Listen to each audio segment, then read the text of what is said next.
স্বাধীন নির্বাচনের জন্য একটি শক্তিশালী স্বাধীন নির্বাচন কমিশন দরকার, যেখানে আইন সকলের জন্য সমান হবে, যেখানে বিশেষ ব্যবস্থাপনায় বিশেষ কোনো ব্যক্তিকে ভোটার করা হবে না, যেখানে নির্বাচনে তফসিল ঘোষণার পরে যেখানে সকল দলের নির্বাচনী প্রচার প্রচারণা বন্ধ থাকা সত্ত্বেও কোন একটি অদৃশ্য শক্তির ক্ষমতা বলে আমরা দেখেছি কোন কোন এলাকায় কারো কারো ডিজিটাল বিলবোর্ডে অব্যাহত ভাবে প্রচারণা চালিয়ে যাওয়া হচ্ছে, কিন্তু নির্বাচন কমিশন আইনের কোনো প্রয়োগ সেখানে করছেন না।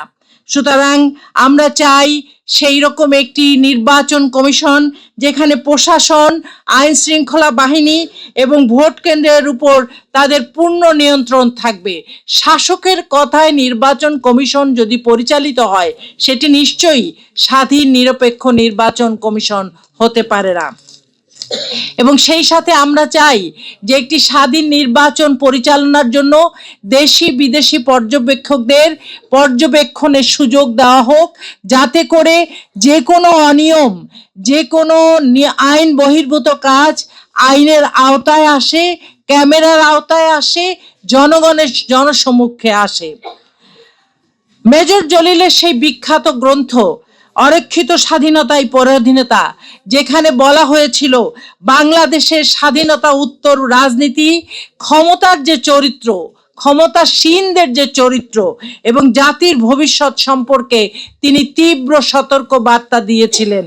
তিনি বলেছিলেন, স্বাধীনতা যদি নৈতিকতা দ্বারা, ন্যায় বিচার দ্বারা, আত্মনির্ভরশীলতার মাধ্যমে রক্ষা করা না হয়, তাহলে তো সেই স্বাধীনতা আসলে নতুন পরাধীনতায় রূপ দেয়।